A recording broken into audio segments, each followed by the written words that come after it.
Welcome to Talking Stand Firm, and it's just me again, Cherrilynn, out today. And I wanted to say it's like I'm flying this solo today, and that's really not the case. I'm not flying this thing at all. Our man David working behind the scenes, making it happen. He's flying this. Me and Cherrilynn are more like the flight attendants, just bringing you some. Well, they don't bring anything now since COVID, right? They just airlines charge you more for bags, and they don't bring you any cookies or peanuts or pretzels or anything, right? You got to ask for it. So I flew this past week. First time since the whole COVID deal, and someone tells me ahead of time, say, hey, Jake, you might want to get some drink beforehand because you're not going to get it on the plane. And so I don't really listen to the spiel, but beforehand, I just figure whatever happens, maybe we'll figure that thing out. And so like we get off the flight, and my wife says, well, how come you never asked for anything to drink from the beverage service? I don't know. She said, they said you could ask for it. So again, it always pays to listen to everything. Well, today's episode is going to be incredible, at least when we get to the second half, as we have Dr. Michael Brown with us. If you've not had the chance to hear it. Now, Dr. Michael Brown is all over the place. He's got his hands in like everything. But if you've not heard him talk about the topic of the tragic story of the relationship of Israel and the church throughout the ages. He wrote in his 1992 book, Our Hands Are Stained with Blood. It's a book that stayed in print, just recently been revised, re-released. And then he's got a follow-up that came out this year called Christian Anti-Semitism. And so we're going to be diving in, talking about our relationship with Israel, which we started last night. And so we've been trying since April 7th to run this teaching.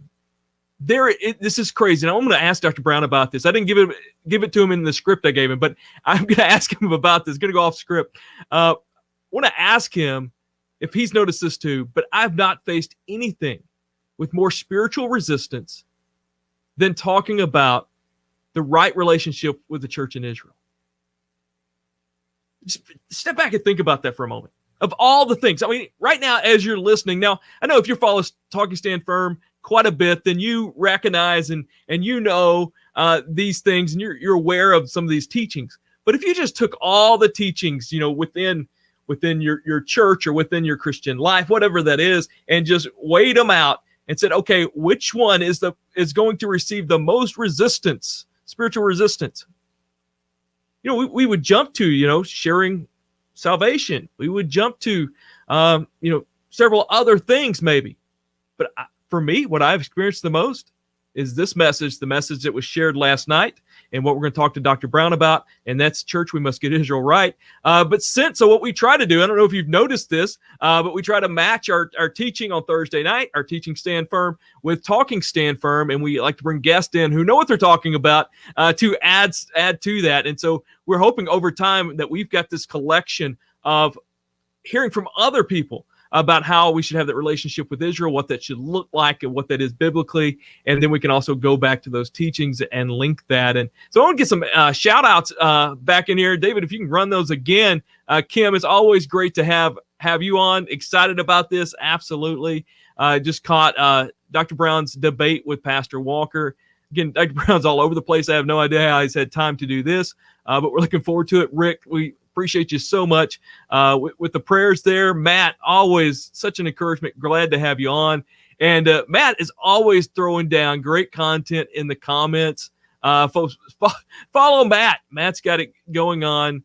Christ is King forever. Hey, I love the emoji and the cat in the profile picture. Randall, great to have you on. Good morning to you as well. So because we have postponed and battled to get that teaching to go that we had last night, it's had us parked here on the subject for about three weeks, as we, at least the start of the conversation, talking about the right view that we should have with Israel. And so last night the message was, I really think today, as we started this episode, that we really needed a microphone just to drop down from the roof. I mean, and I needed to grab it and say, are you ready to rumble? Not for the interview at the end, but for this part beforehand, as we deal with some of the comments and feedback from last night. So the point of the message was last night, the point was to talk about why it's important to know the right biblical relationship the church is to have with Israel, and gave several reasons. The number one reason we spent the most time on is that because incorrectly understanding that relationship and Christian teaching has been connected as the leading, I don't want to say cause, but the leading catalyst leading to what happened in the Holocaust. One of the most horrific events to happen in history.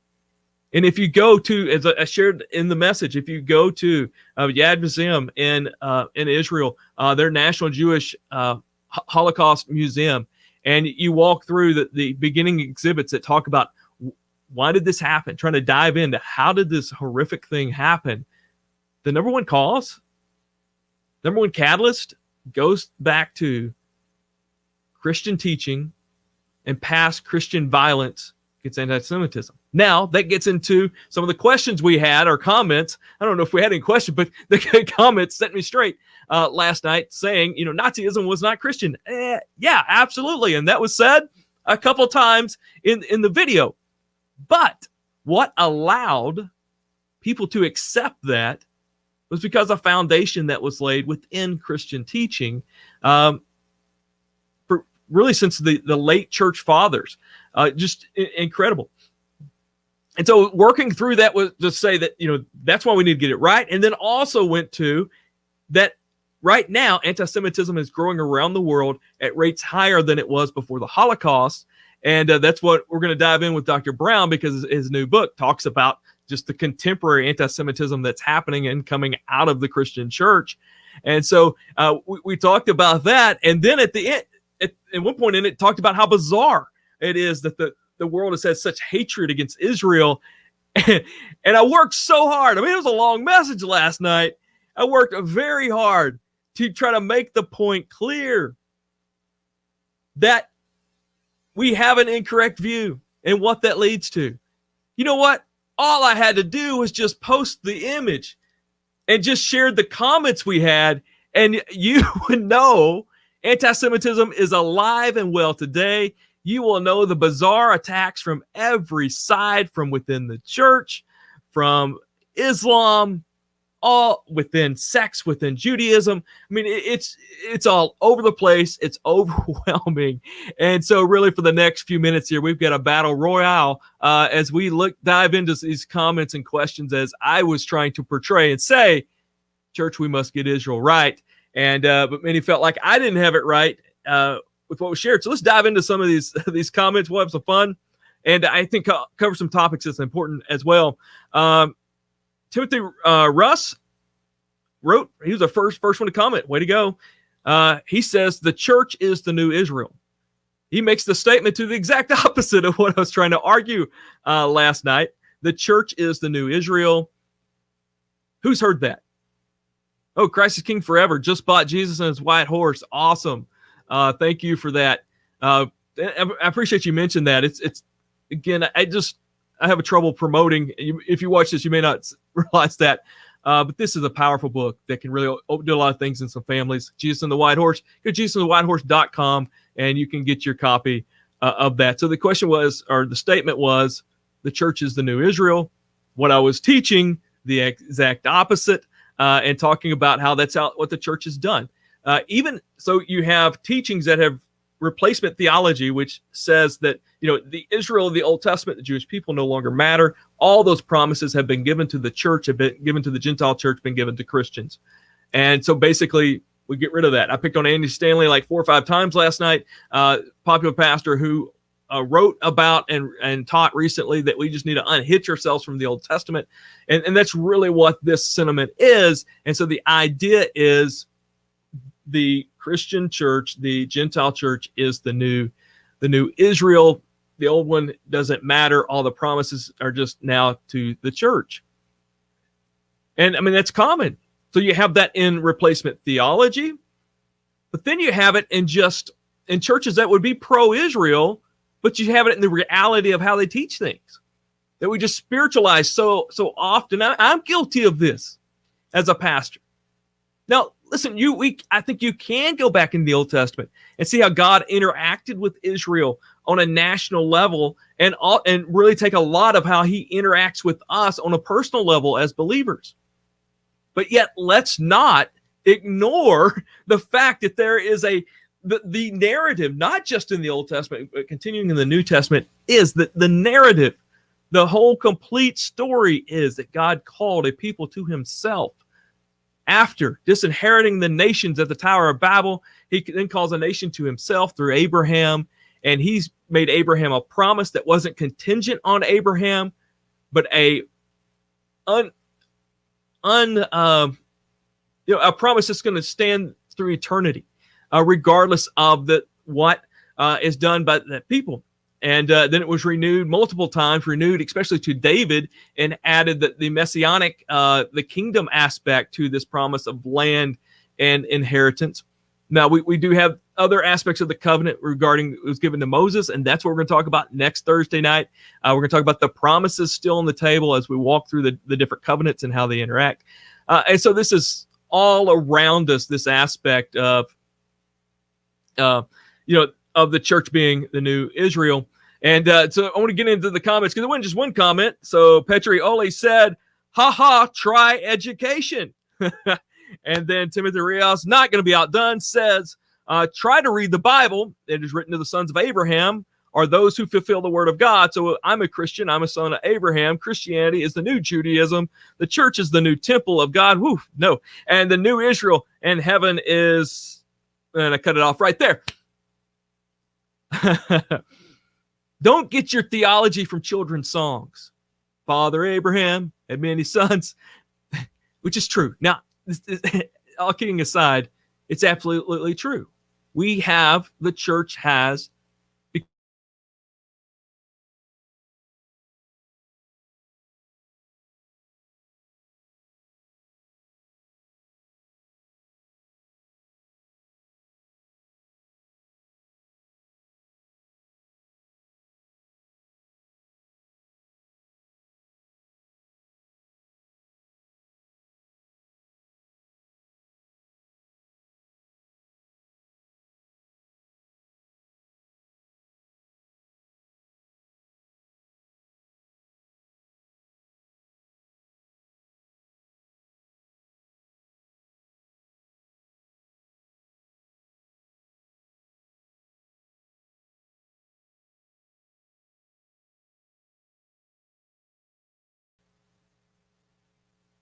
Okay, where were we? I just disappeared. I did freeze. Christ King Forever absolutely did freeze. I just assume when you talk about this subject, everything in the world's going to go wrong. So just assume that. I think there is an aspect, I think we see biblically, where as believers we become, in a sense, the temple. And Jesus referred to this. It's coming a time where you will worship in spirit and in truth anywhere, not just at the temple. So I think it's an aspect there. But listen, Romans 11 deals with all of this. In Romans 11, we see that we're grafted in to the nation of Israel. The Gentiles are grafted in. That there's a trunk, there's a tree, we're grafted in. We then become part of that tree. And so we do enjoy the benefits given to the inheritance of Israel. We do enjoy what God promised Israel, but he doesn't remove it from them. Rather, we get in the flow of that, and we become a part of that. I think more, I don't know how many of you are grafting trees out there, but probably more so, we will understand the image of adoption, which we find Paul arguing this in Galatians as he's talking about being adopted, and talks about Abraham and the inheritance and us becoming a part of that. And I mentioned before, I was part of a church a church when you got baptized, they gave you a shirt that said, I'm adopted. And I love that. I mean, we love that imagery. Well, if you're adopted into a family, you become part of that family. And so as we're adopted into God's family as believers, we're adopted into a Jewish family. Jesus was Jewish, is Jewish, came as the Jewish Messiah, will return as the Jewish Messiah, will establish the Jewish kingdom, promised kingdom, and we're grafted in, we're adopted in, we get to be a part of that. And so, no, we are not the new Israel, and that is very dangerous with that. I'll go back, hit some comments up here. Peter Adams said, Peter Adams says, idiots call themselves Christians, don't know their Bible. Absolute morons. If God is finished with Israel, there is no future for the church. We might could say that a bit nicer, but I get the frustration because it's there. It's right before the pages. Now, understand, for a long time as a believer, as a pastor, I fell into this same category of spiritualizing everything that's out there. And we see this even in very well-intended ways. It's been a recent trend for in modern evangelicalism, and very good churches doing expository preaching, going back through the Old Testament. And the whole point is they're pointing to how everything points to Christ in the Old Testament. It does. It's all over the pages. There's so many types. There's so many images. But we can't do that and just X out the callings of Israel. And I think it's very dangerous how we deal with the Old Testament a lot, because yes, these aren't just illustrations. I mean, they can be illustrations, but at the same time, we need to make sure that we're keeping it with the narrative.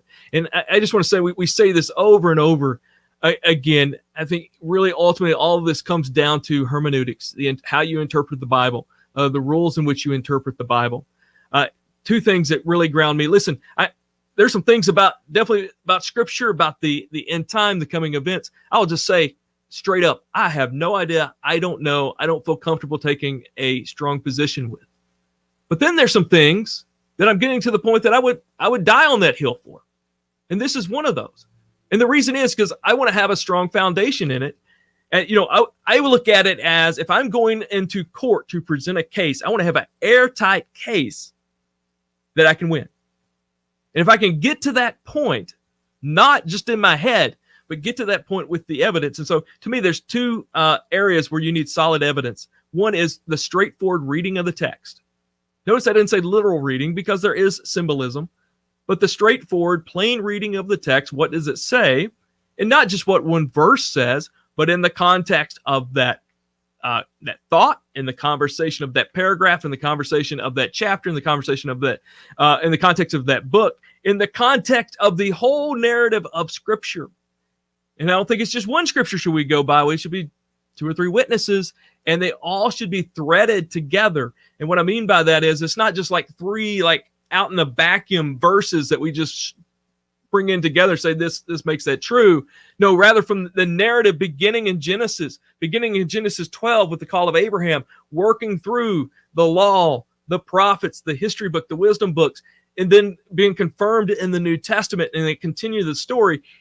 When you can do that, I think you have a strong case you can stand by. And the second one is historically. How has it been interpreted? I think listen, if you're out there running on your own with a view and it's not attached to anything really, really firm, you need to watch out. Now, I'm here in Arkansas in the South here in the United States, and I used to fish bass tournaments. And I know some of you are like, what in the world? Anyway, we fish bass tournaments, and so one particular day, I'd been practicing on this lake and had the fish found and had this great spot. I was catching a lot of big fish. I knew I was going to win this thing. And the couple days before, it came this torrential rain. It just completely changed the lake. So we line up all that morning. One guy's up in a boat, and he's going to drop his hands and say, go. And you take off to the first person to get to your spot. And so everybody takes off, and I turn and I go up the lake. Everybody else went down the lake. And so I go to the spot that I felt like was going to be good, but the lake had changed. It was completely muddy. And the other guys knew that they could find a place where there was clear water and would be more productive. I went out on my own and soon found out, you know what? I made a wrong turn. Now, I know that's more my background knowledge and it helps me understand this, but be careful when you're out there running on your own with views. Now, some of the things that we espouse and do here is going against the grain. But again, it has historical and hermeneutical grounding. Okay, so I've only got into one comment. So it's not too much of a battle royal here. Ron Piper, thank you for commenting as well. You said, thank you for bringing out the context of Matthew 25 as a reference to Joel, it clarifies for me that the nation of Israel that Jesus identifies with, and not just individuals to whom we show mercy. And a little context here, Matthew 25. So Matthew 24 is the Olivet Discourse, and Jesus tells the signs of his coming. And then he gives more application than just the signs. We see that at the end of Matthew 24, then Matthew 25, the three big parables, the parable of the 10 virgins, the parable of the talents, and then the parable of the sheep and goats. In Matthew 25, the parable of the sheep and goats, where it talks about at the end of the age, the Lord judging the nations and separating them, goats on one side, sheep on one side. He talks about this particular valley. But then it says, why this division? Why is that happening? And Jesus says, because you did this for the least of these, and walks through that. We probably all have heard that taught. And I've taught that it means, hey, just to put action to your beliefs, to love others. And we know that's definitely in the scriptures. Jesus set the example for that. But again, if you unhitch it from the Old Testament, that's all you have to go by.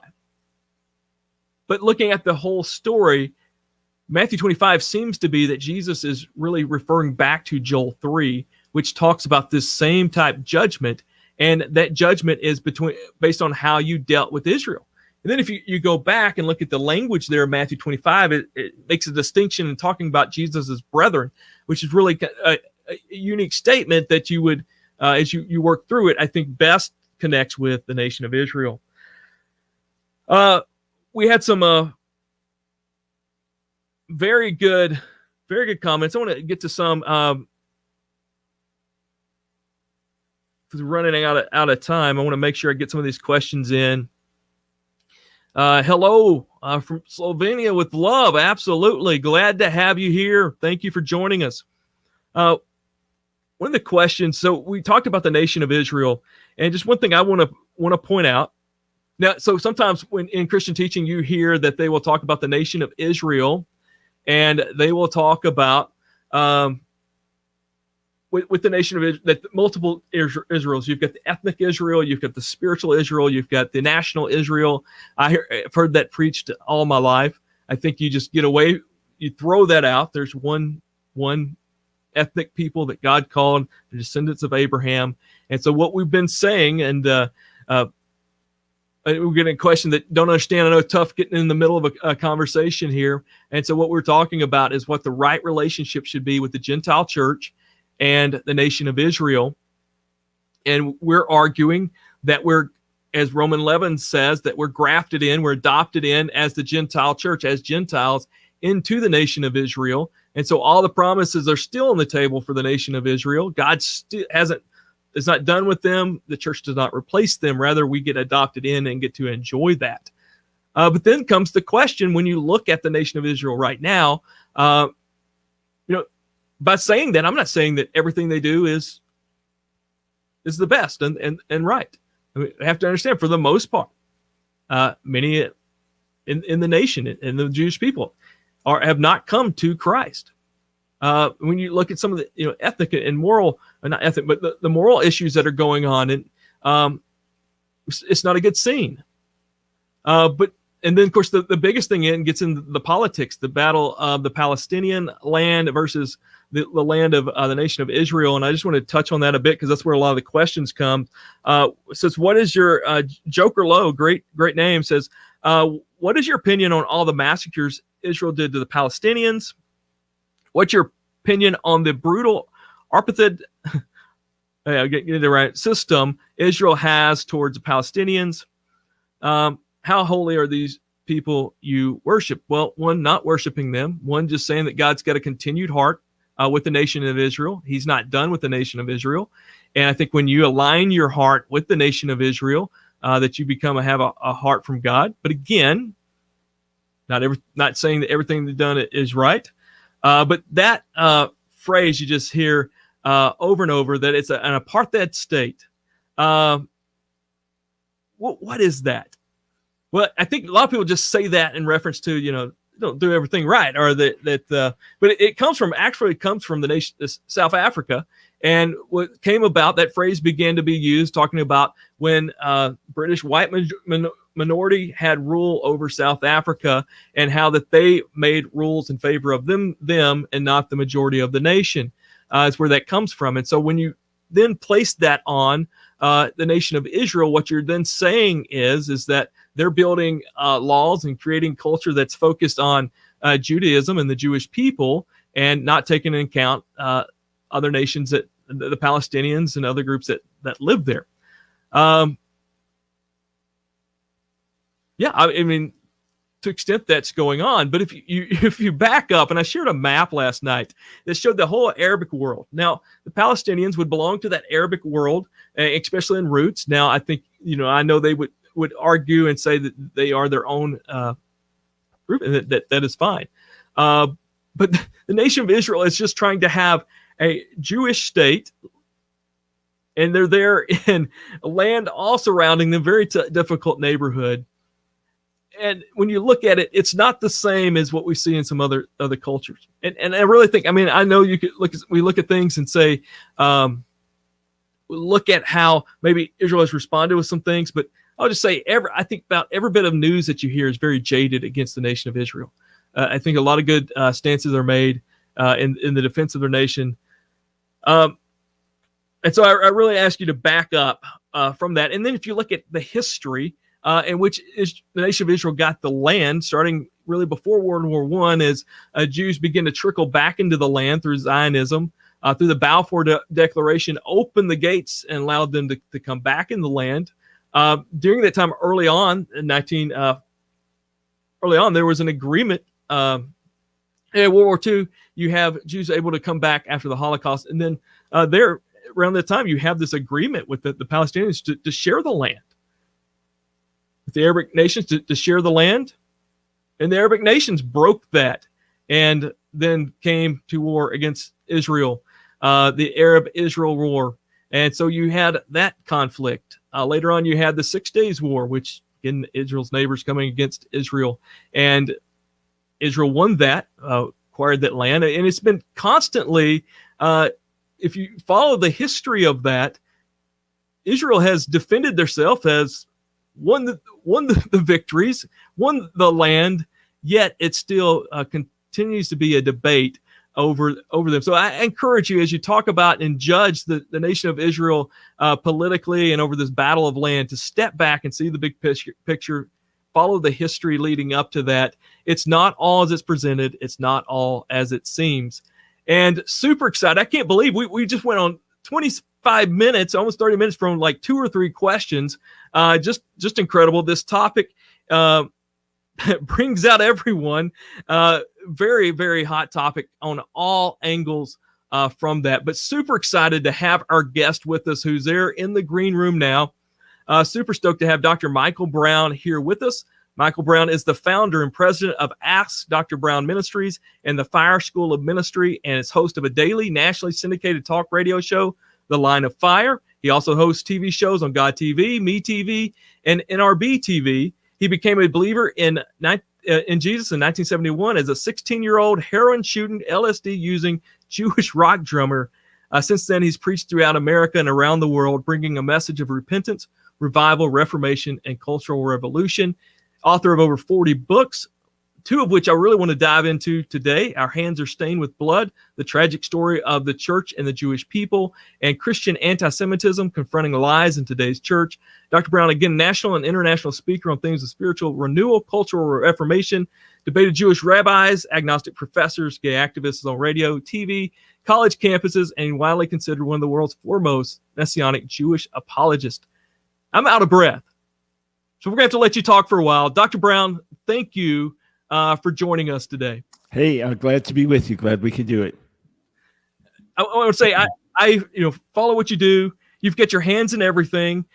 You're constantly putting out books, constantly putting out letters. I have no idea how you have time, but you've been so gracious just to squeeze in some time for us today. And we want to talk about this, really, to me, an issue that's really one of the most important issues that the church, and unfortunately, I don't think the church realizes how important it is. And that's our relationship with the nation of Israel, and God's continued plans and purposes for the nation of Israel. It's something that we've been trying to confront through our conference, Church We Must Get Israel Right.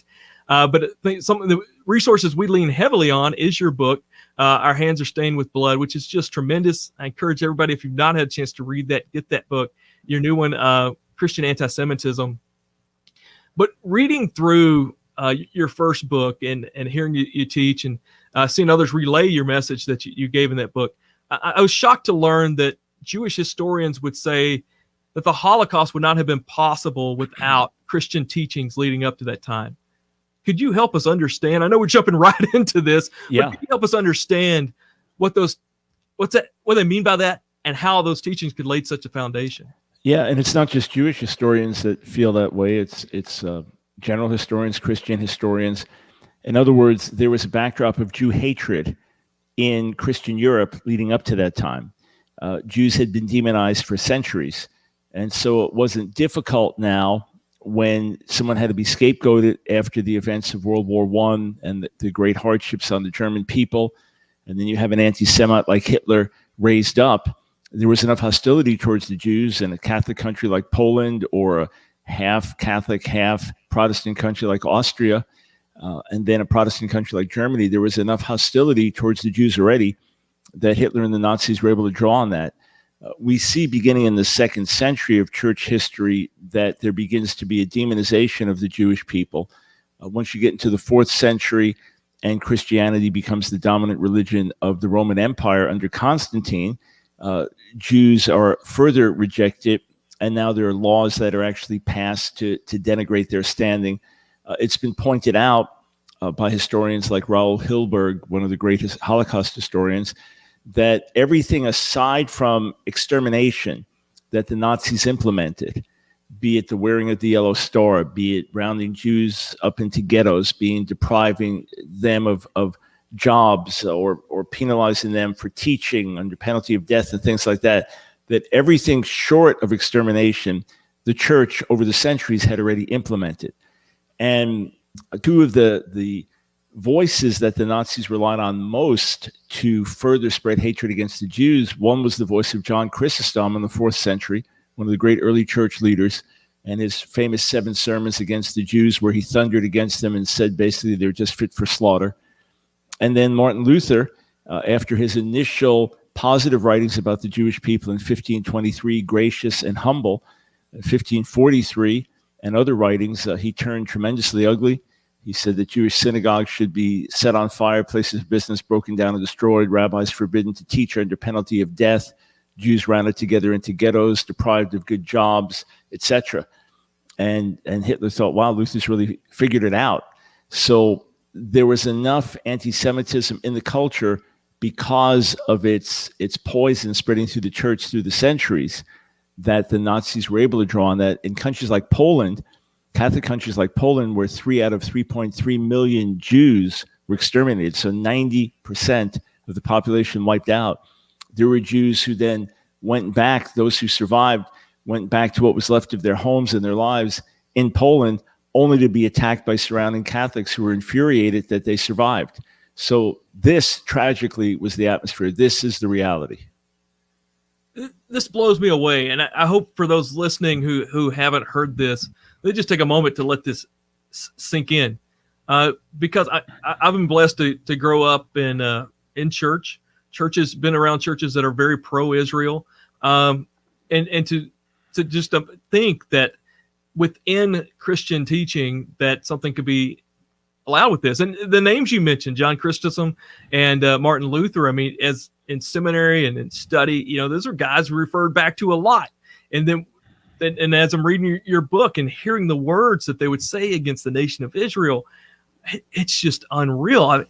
Where does this come from? I mean, where does this hatred, where did it come from and originate from?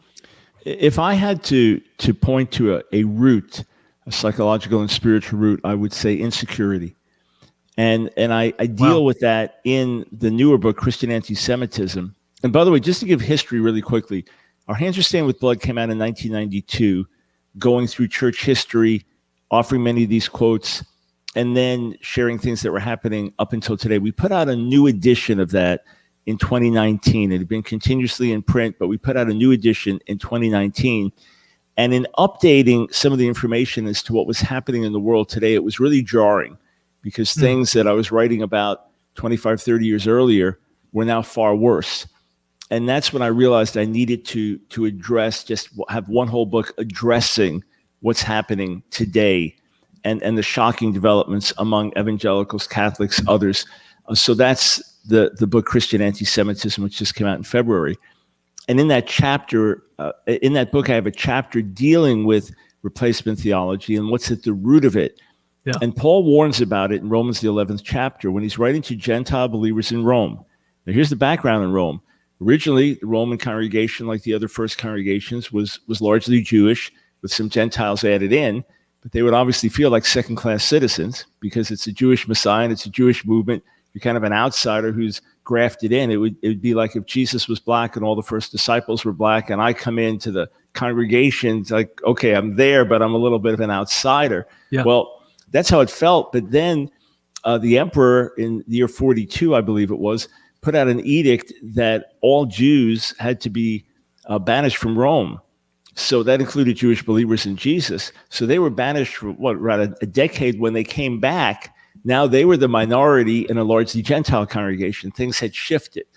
And Paul is taking pains in Romans to remind the Gentile believers of God's purpose and calling on Israel that remains even while Israel's in unbelief, and even while he's grieving because these Jewish people don't know the Messiah and are lost, they're still called by God as a nation. And he says in Romans 11, he says, look, I don't want you to be ignorant lest you become arrogant. The ignorance was God's through with Israel. God's through with the Jewish people. He's finished with them. He's replaced them with us, the Gentile Christians. We are the new Israel. We are the new chosen ones. God's finished with them. That's the ignorance that leads to arrogance, as opposed to, yes, some of those branches were broken off, those individual Jewish branches. You were grafted in, but you stand by faith the same way. So be humble, not arrogant, and God's able to graft them back in as well. So if you think, well, if God grafts them back in, if they're like the favorite children, then where does that leave me? Somehow, an insecurity that leads to arrogance is behind a lot of the hatred. And then, as the Jewish people over the centuries were resistant to the gospel, that created more hostility towards them, failure to recognize the roots of the faith, the Jewishness of the faith, to shift things. So you'll see medieval Christian artwork, and Jesus looks like a European Caucasian, and the Jewish rabbis look like these evil demons with these hooked noses and things like that. So they become increasingly caricatured. There's a separation and distance from the roots, all of these things together. And then, of course, Satan wanted to wipe out the Jewish people. This all joins together, producing the horror of what we call Christian anti-Semitism. You just made it simple, went to the word. I mean, we see that in Romans 11, and I look back and just stepping back and seeing that. I mean, definitely see that in history, and definitely, see that in the church today. And I mean, speaking of the church today, I know you've touched on this in your new book, and you've already mentioned it. Are we seeing anti-Semitism from the church, from Christians today? Yeah, we are seeing a serious increase in it, and it's very disturbing. Because like you, I came to faith in a church that loved Israel and prayed for the Jewish people. Yeah. As I've traveled around the world, really supernaturally, I've run into Christians where I'm the first Jew they ever met, but they've been praying for Israel for years and have a love for the Jewish people. I mean, in jungle areas in India and outlying places in Africa, it's just been absolutely wild to see and experience. So that's what I've seen is people just read the word and meet with the Lord, that he puts a burden in their hearts for the salvation of the Jewish people and a desire to bless them, not curse them. But there's no question that there is a rising tide of anti-Semitism in the church again today. You have evangelical Christian TV networks like True News, which was recently banned from YouTube, but obviously before that, had a substantial following, still does have influence, with blatantly anti-Semitic lies. During the first impeachment hearings of Donald Trump, they said this is a Jew coup to try to get rid of the president. And when I challenged them and said, well, you said that Jews own Trump and own the White House, they said, well, there's two factions of Jews, the pro-Trump Jews and the anti-Trump Jews. So the pro-Trump Jews got him in. The anti-Trump Jews were trying to get him out. So the Jews control everything. And then they began to issue warnings that a civil war is coming, that when Jews come into power, they start murdering millions of Christians. So you better be armed. I mean, really dangerous stuff. So you have voices like that. You have Catholic leaders like E. Michael Jones, who've been marginal and fringe for years, but suddenly with the internet and a few people being influenced by them, they become wildly popular with theories that every Jew consciously rejects God's logos, God's wisdom, and therefore every Jew is ultimately a rebel and is set to overthrow countries. And so you go through world history, and most all of it you can blame on the Jews. I mean, it's crazy stuff. But the following is increasing. And then with us being right now a conspiracy theory generation, that everything is suspect. And right. Well, the Jews end up being the culprits. When you have a conspiracy theory and someone has to be scapegoat, it's always going to swing back around to the Jews. And, you'll even have things now with the coronavirus being blamed on Jews on and on it goes. So it's just one of these things. There's also a lot of illiteracy, biblical illiteracy in the church, people knowing the word a lot less. So all these things coming together create that perfect storm of rising Jew hatred. And look, when I wrote Our Hands Are Stained with Blood, which came out in 1992, I talked about the demonic nature of anti-Semitism and how you have white supremacists who are Jew haters and black supremacists who are Jew haters.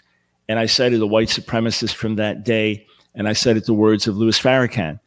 Well, now you fast forward to just a couple of years ago, and you've got Louis Farrakhan still around, calling the Jews termites, just as Hitler called them parasites. And then you have the Pittsburgh synagogue shooter who slaughters 11 people whilst shouting, all Jews must die. He's a white supremacist. And then not long after that, you have the Poway, California synagogue shooter, also a white supremacist, but a committed 19-year-old Presbyterian Christian, chosen by grace, saved by God's love.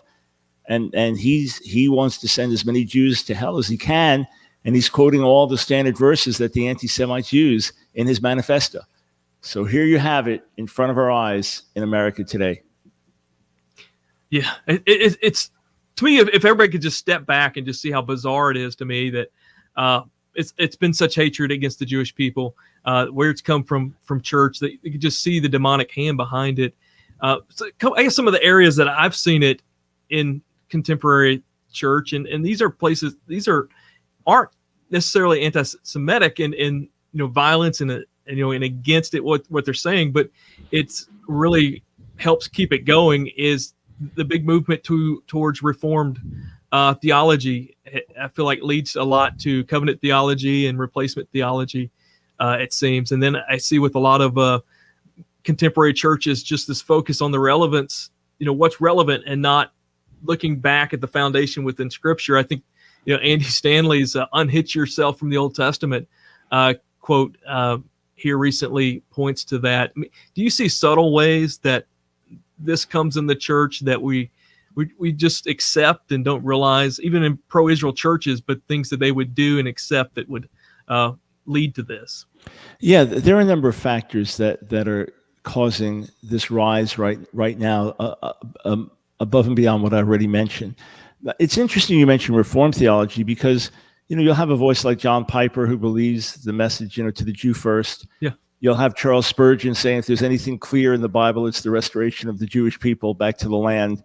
Men like Robert Murray McCheyne, also in the 19th century, these great lovers of Israel and the Jewish people, and that believe that, McCheyne went on a mission to Palestine in 1839, and while he was there was an outpouring at his church in Scotland. And he said it's definitely because he was in Israel. That's why it happened. That's how some of these men thought. So there are some very powerful pro-Israel traditions in the Reformed circles. John Owen, the greatest Puritan theologian, so 1600, said, there's no restoration that doesn't take place with, the Jews first, and so on. I'm paraphrasing. So there is that tradition to draw on, but often there is this thought of, no, have this lofty Christology that kind of bypasses these earthly things like Israel, and you end up forgetting concrete promises God's given. I've dialogued with Andy Stanley about these very things, and on the one hand, he's certainly not an anti-Semite. There's no question about that. The man is not an anti-Semite. But as we dialogue back and forth, I told him I need to write a book called "Why Andy Stanley's Irresistible Must Be Resisted." And so I do have grave concerns when you look at the Old Testament is just not to be dismissed. But when we were talking about it, I said, look, you don't when you make a two-story building, you don't knock out the first floor. So the first floor is the Old Testament, second floor is the New Testament. He said, well, I'd see it that the basement is the Old Testament, the first floor is the New Testament. So, just those different perceptions. Obviously, he's saying the whole focus is on Jesus. We agree on that, but the whole Bible is focused in that direction. So he's certainly not an anti-Semite, pro-Israel in many ways, but as the teaching filters down and people don't have the same foundations, you could easily have that impact. But let's look at something on a larger historical level. So I was born in 1955, and the miracle of the modern state of Israel was just that. It was shortly after the horrors of the Holocaust, when 2 out of every 3 European Jews were killed. And now there's a state in Israel. I mean, how did this happen? It was stunning. It was amazing. And then the 6-Day War in 1967. Okay, so that was something I lived through. And even though my family wasn't focused on that, it's still like, wow, 6 Day Israel won. It was like the world was stunned. So we kind of grew up with this sense of wonder and the miracle of the modern state of Israel. And Israel being this tiny, tiny little nation surrounded by a hostile Muslim world that wants to wipe it out, and is constantly attacking and constantly threatening and so on. And we knew the miracle of it and the impossibility of it without divine intervention. And we saw the scriptures clearly pointing to that. That was a long time ago. Israel's been around for a while now. Israel is now the tyrant, the monster in the Middle East. Israel is the one that is, the Goliath picking on the poor Palestinians and so on. So the tone, the narrative has shifted, and the younger generation, which has a passion for justice and for equality and wants to stand with the underdog and the minority, is learning in school and university that Israel is the bad guy. And because churches often are not adequately teaching and laying these foundations, you've got a younger generation that ends up being anti-Israel politically and then isn't getting grounded properly spiritually. So that also is a toxic mix. It is. It seems like every college student that I know that's left churches that were very pro-Israel have, if they deal with the subject at all, they turn very pro-Palestinian through that. Something I know many of who are watching this, they are seeking, they're along the lines of seeing, what our relationship with Israel should be, the future God has for the nation of Israel, and maybe trying to share that with others. I know for me, it's been surprising for me as I've tried to teach on these things. I've never faced anything with more spiritual resistance than this subject, which to me is flooring when you think of all that's out there. I know you've probably experienced that more than anyone with what you've fought through with that. How do you see a increased spiritual resistance in trying to help the church understand the message of our relationship with Israel and God's continued plan? Well, there's definitely a lot of resistance out there. I experience it when I will confront anti-Semites. And I'll explain why the spiritual resistance is there. But for example, on our YouTube channel, we've got 2,000 plus videos, AskDrBrown, Ask Dr. Brown. We've got well over 2,000 videos there. And I would say the vast majority in terms of thumbs up versus thumbs down is like 95% thumbs up, 97% thumbs up, just because most of the people watching are our followers who like us and agree with us. So we're always tackling controversies, but we're trying to do it in a fair way. And the vast, vast majority of the videos get overwhelming approval, except when I tackle issues like anti-Semitism. when I expose, say, True News and their anti-Semitism, or E. Michael Jones, or go after some cult like Black Hebrew Israelites or something like that, when I do that, then it'll be 60% thumbs up to 40% thumbs down, or 40% thumbs up to 60% thumbs down. He's thinking, where's this come from? Where's it even come from? How is it that suddenly people on my channel, and now others are pouring in, they're seeing it. So I'm seeing that regularly. But look, here's the simple truth. Jesus will not come back to any city other than Jerusalem. For those who say God's finished with Israel, God has no purpose, but why is Jesus coming back to Jerusalem? And he won't come back to Jerusalem until his Jewish people in Jerusalem welcome him back. It's at the end of Matthew 23. He says that in the midst of oracles of judgment.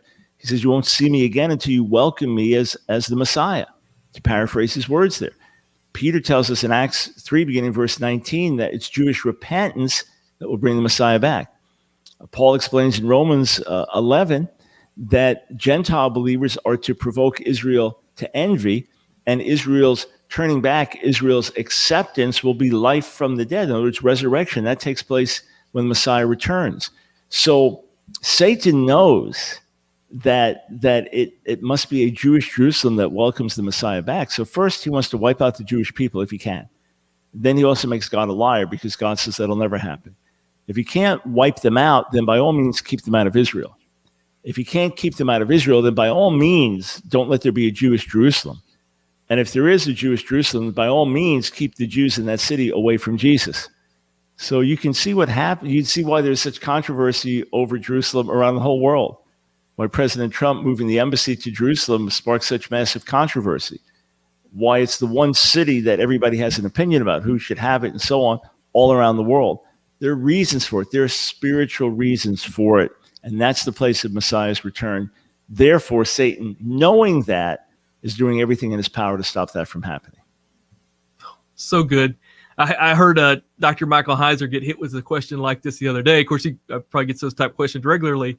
And he was talking about, it seems to be that, Satan can prolong the end, or think he can prolong the end by keeping Israel from coming to Christ in the end of the time of the Gentiles, which is what you just touched on. Along these same lines, and you hit on this earlier, and I know you deal with it in your book, Our Hands Are Stained with Blood. And I know many watching and listening, and the same with your channel, who have grown in the Lord, and the Lord is leading them to this more understanding and a heart for the nation of Israel. It seems to be when people are truly humbly seeking the Lord, he brings you into that path. Could you speak to that? Well, I encourage people to just ask the Lord to remove preconceived ideas that we all have. We're all raised in a certain faith tradition. The rare person that came to faith just reading the Bible on their own, at a certain point, then associated with other believers and picked up certain things along the way. And none of us have every last detail of everything that we believe on every subject right. That's why I'm super dogmatic on a number of things, pretty dogmatic on others, not so dogmatic on others, and quite open on others. And that's just being realistic and honest. So I would encourage folks to just go to the Lord again and say, Father, I want to read through your word and get this right about Israel. Derek Prince made a great statement about Israel. He said, Israel's like the top button of your shirt. And if you get that one wrong, then all the other buttons are wrong. Yes. So you think of the importance of this from beginning to end. I mean, even in the eternal age, there's a new Jerusalem. Why? And in the millennial age, the nations of the earth go streaming to Jerusalem to learn from the God of Israel. And the only reason that Jesus is the Savior of the world is because he's the Messiah of Israel. And, just ask yourself, does the New Testament ever explicitly say that Gentile believers are the new Israel? Does it ever explicitly say that? Does the Bible explicitly say that God's promises to Israel remain even when they're in unbelief? The answer to the first question is no. The answer to the second question is yes. Even jar yourself by reading from like the the complete Jewish Bible. It's David Stern's Jewish New Testament, and then a revision of an older Jewish translation of the Old Testament. Just read through the Jewish New Testament, complete Jewish Bible, the New Testament part, or the Tree of Life version, where Mary is not Mary, but Miriam, as she would have been. And Jesus is not Jesus, but Yeshua, and Christ is Messiah. And law is often Torah.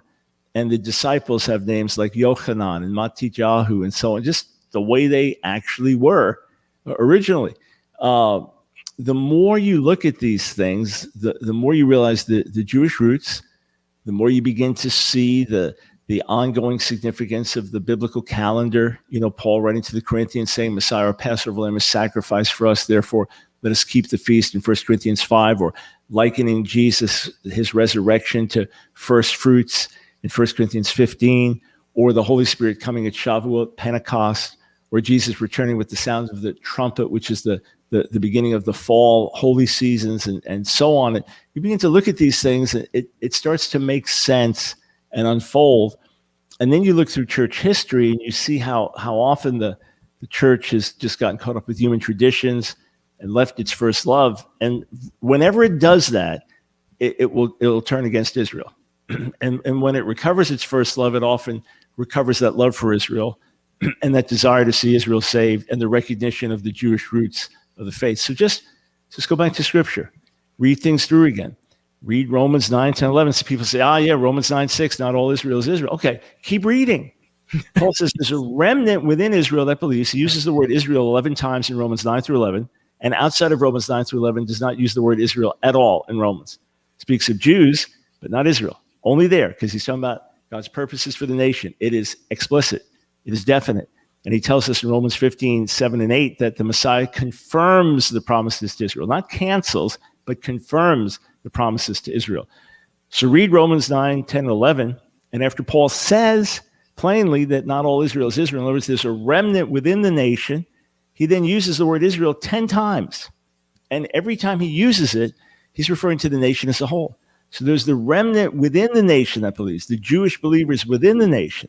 But now he's talking about the nation as a whole, the nation as a whole that doesn't believe, the nation as a whole that rebelled, the nation as a whole that missed God's righteousness, the nation as a whole that he held his hands out to and they didn't listen.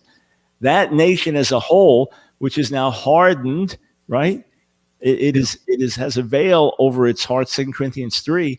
That nation, as the fullness of the Gentiles comes in, now turns, and Israel, which is hardened in part, Romans 11:25, will now be saved, Romans 11:26. I mean, there's no way to get away from that. Then he says this is when God turns ungodliness from Jacob. Who's he talking about? The Jewish people as a whole, the nation.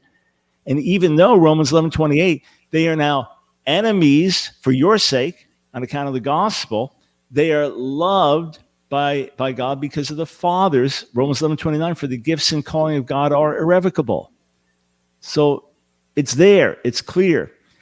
And it doesn't mean that Gentile Christians become Jews. No, we are one in Jesus. Salvation is exactly the same. We are joint heirs. In that sense, there's no male, female, Jew, Gentile. There's no caste system. There's no class system. We are one in the Messiah, each one with a unique role. And it's as we walk in our unique roles that we see the fullness of God. But go back and read this. Yes, Jews need Jesus. Jews without Jesus are lost just like everyone else. They need our prayers. They need our tears. The modern state of Israel has many flaws. It's special and amazing in many ways, but it has many flaws just like always. And God said in Ezekiel 36, I'm not bringing you back because of your righteousness, but because my name is being blasphemed. I'm doing it for my name's sake. And it's back in the land. I'll sprinkle clean water on you. So those are the spiritual realities. And it is through the prayers of the church that Israel will find the Messiah. Dr. Brown, this has been absolutely incredible. Thank you so much for taking the time to be here. A couple times we've had you reached out to you to do something. You've been so gracious just to jump on, and I know you're busy to do that. How's the best way for somebody to follow with what you're doing and to keep up with what you've got going on? Yeah, AskDrBrown.org, AskDrBrown.org. They can watch our live broadcast 5 days a week. That's linked there. I normally write about 5 op-ed pieces, articles a week. Those will be posted there. special videos that we put out, other teachings, our courses, our online school. AskDrBrown.org, AskDrBrown.org. When you're there, if you're active on Facebook, connect with us there. Twitter, Instagram, YouTube, we're active on all those places, so you'll be able to connect with us on social media. And then, first thing to do when you get there, AskDrBrown.org, sign up for our emails. When you do, you'll find out more about my own testimony from LSD to PhD, some of the vision of what we do, and then all the different ways that we can be of service to you. So hope to connect with you at AskDrBrown.org. People go check it out. Follow what Dr. Brown's doing. Just incredible content. Churns it out, and it's so good. Dr. Brown, thank you. Everybody, thank you for being a part of the episode today. Dr. Brown, if you can stick around, we just want to say thank you after we close today. But thank you for being a part of Stand Firm. And Talking Stand Firm will be back next week as we continue to dive in. We're going to be diving into the kingdom of God really throughout this whole month, looking at the physical coming kingdom, the Messianic kingdom, and then what that means today. And be here, don't miss it. Thank you for being a part of Talking Stand Firm.